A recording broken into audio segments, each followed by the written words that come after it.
Well, hello and welcome back to our studio. Today is a full show of everything Manchester. Oh, that's right. So on today's show, Belinda gets her DNA.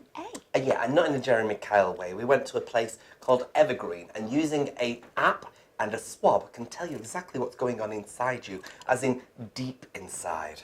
And you can't get deeper than your DNA. You certainly can't get deeper than DNA. Very, very classy. Also today, in preparation for this weekend's half marathon, I've been out training. Have I been out training hard? More about that later, but don't forget though to click on the subscribe button if you are watching right now. And ring that notification bell as well. That's the thing next to it. With so much coming over the next few months, you don't want to miss out a single thing going on here on your Manchester. But first, back to the Evergreen DNA. I mean, I cannot wait to hear what they said about you, Belinda. Well, let's see. Evergreen Life is a health and lifestyle app where you can find out what's going on in your body by simply accessing the structure of your DNA. I'm here today to find out exactly what my DNA says all about me.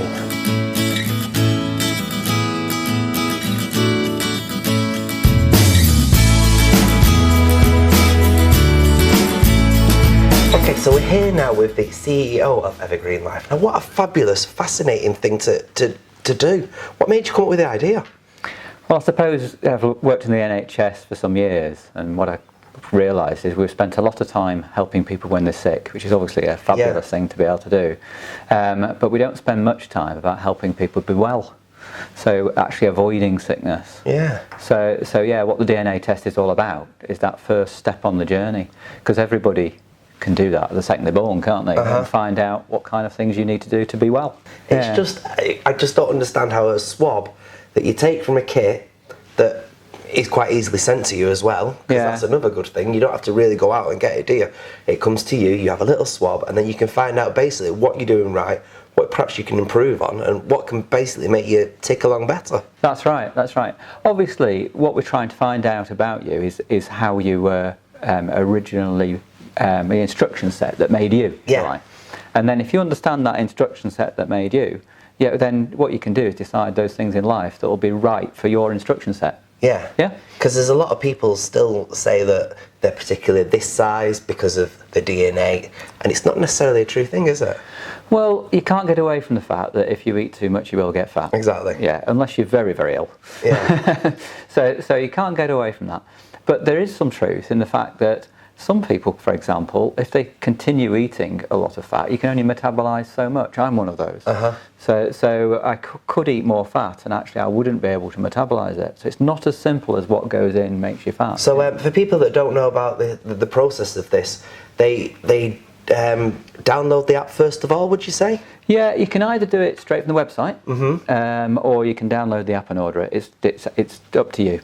Yeah. And then it gets sent to them to their home. Yeah. They send it in a handy little bag or box. They send it back, and in a few weeks, how long does it normally take? We say up to 6 weeks. Up to 6 weeks. It can be quicker, yeah. And then it comes back, and you can basically find out everything there and then. That's right. So we're now in here, and we're about to find out exactly what my DNA results from the swab that I did a few weeks back actually say. So we've got Matt here, and he's going to talk me through it. So starting off with your diet test, this is usually the most popular because diet's a really big topic. People often don't know what they're doing. They say there's 10,000 diets out there.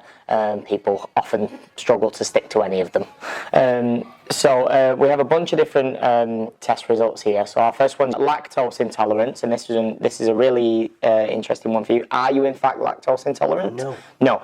Right. You have a gene that is common in people who are in fact lactose intolerant. So we have, to start off, your sugar craving and your tendency to overeat. You've got the better of the two results in both of these. So you've got a typical sugar craving. You're unlikely to crave sugar. Right. You're less likely to crave sugar excessively, whereas some people might have an increased sugar craving just naturally. It's like having your fortune read. Isn't it? So moving into your metabolism test. Now this one's, at first glance, metabolism in people's minds isn't as important as diet. I'd argue that they're absolutely on point with each other, especially with the results that are in this one.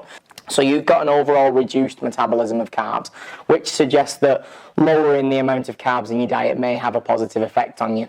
Okay.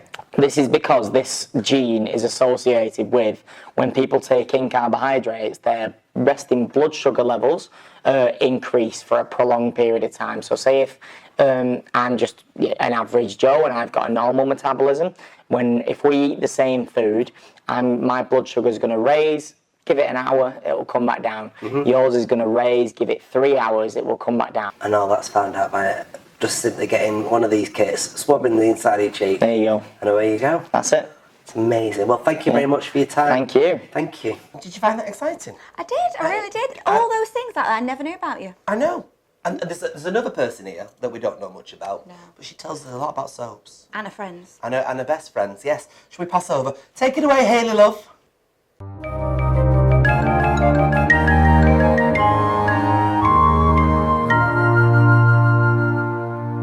Hi, I'm Hayley and welcome to Soap Corner. Now, before we go any further, I do want to talk Doctor Who because, of course, we had Jodie's first episode, didn't we, on Sunday. How fabulous was she? Did you enjoy it or didn't you enjoy it? Please tweet me at HeyKate. And by the way, see my t-shirt that I'm wearing? Nevertheless, she regenerated. So that is in reference, really, to Jodie Whittaker. I thought she was absolutely fabulous. Did I say that twice? Anyway, never mind. Let's go on to soaps. Now, kicking off with Oaks, and Grace asks D.S. Cassidy for help in getting rid of Glenn.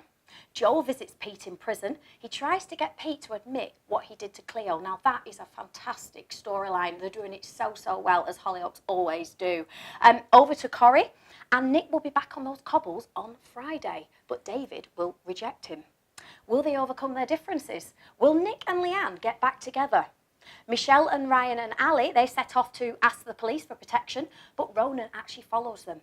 Michelle puts her foot down, but Tracy's actually tampered with the car. Remember that when it was a wedding day, she tampered with the car in the garage, and a dramatic car crash takes place. Will Ryan actually survive? Because when he's out of the car, Ronan drives straight at him. Will the victim survive? Now, today, as I film this, slight serious point now, it is World Mental Health Day. So I cannot let this episode pass without saying that if you are struggling, please do not suffer in silence. You can contact the Samaritans on 116 123, Mind on 0300 123 3393.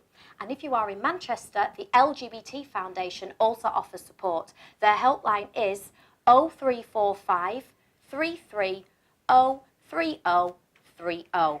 That's all from me, and I'll see you next time. Bye. I'm doing it.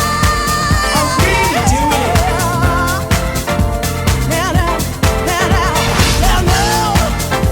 I am what I am, and what I am needs no excuses. So I'm doing really something great on Sunday. And for a great cause. Yes, a very good cause. I want you to know I'll be thinking of you. You'll be thinking of me. You're not running with me. No, I am not running with you, because what time are you running at? 9 o'clock. I won't even be thinking about going home by that point. Oh dear, oh my really goodness. won't. Well, yeah, you might look rough at that point. I will. No, I will look rough. It's not a lie, I will look very rough. But I will look rough Sweaty. at the end of it. But you caught me out and about training, didn't you? I did, and you're teaching us exactly how to go about training and everything. Yeah, I We've done a know. little bit of footage. Let's have a look at it, Shel. Okay. Now, when I said to Belinda, do you fancy limbering up with me? She decides to go off and get her dancing shoes on, and I'm ending up here in the park in the city centre getting ready for the Manchester Half Marathon on my own. Thanks, Belinda. But it's all for a good cause, because I am running those 13 miles on Sunday along with countless other people, and I'm doing it for Prevent Breast Cancer. Lots of people are doing it for numerous amazing charities, and yes, look, you're going to notice me. I've got my fluorescent orange trainers on. I've been running my little socks off, and now, yes, it's that last minute practice, so let's get down to it.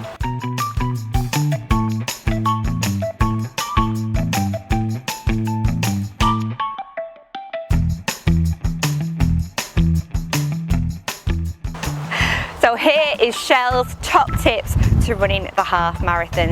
Now, the important thing is to stretch. Make sure that you stretch before and after your run. You don't want to do any injuries. So what you want to do is you want to stretch out those calf muscles and really feel it in the back of your leg. And and you should feel a kind of warmth in there. Do it for about 10 minutes and make sure that includes both sides, because you want to make sure, as I say, you don't get any injuries. What's really important as well is to carb it up. So Saturday night I'm going to be eating lots of pasta, ready to burn it on Sunday. Make sure you have lots and lots of energy. Another thing, these trainers that I mentioned before, yes, they're new, but they're not totally new. I have been breaking them in because the important thing is don't wear new trainers on the day. It's not clever because you're going to get some blisters on the back of your heels there, and that will hurt so badly. And I guess the thing is, enjoy it because the atmosphere is great. This run has been going since 2016 and so many people are going to be cheering you on. You might even feel a little bit like Paula Radcliffe. Woo, woo, woo. And yes, if you haven't run before, then do give it a go. There's so many apps that you can get. Couch to 5K is one I really recommend. The good thing about running is it is free and you just go at whatever pace you can do. And hopefully, fingers crossed, I'll do you all proud. So why am I doing this? Well, it's all for a really good cause. I am supporting Prevent Breast Cancer, and it's a charity that is in Manchester doing some groundbreaking research into why people get breast cancer. It's the only UK-based charity doing this kind of thing, and it really is great to have it in this city. So many people, loved ones that we know, have had breast cancer, have got breast cancer right now, have unfortunately passed away from breast cancer. How good would it be to have a world without it? So I hope that I am going to be raising a lot of money for them on Sunday, and it's all worthwhile. And as I say, people are doing it for loads of charities, and equally they are just as wonderful as well. But if you want to donate, then you can go to my Just Giving page and just search Michelle Eagleton, or you may find it even below here, and wish me luck. But like I say, let's raise money for Prevent Breast Cancer. Well, that's it for this episode. We are back on Tuesday for loads more fun. Oh, loads more fun, because on our next show, we have got the legend Jonathan Mayer joining us right here on this very sofa. Oh, and there's lots more as well, you know. Totally. And where is it? Your Manchester.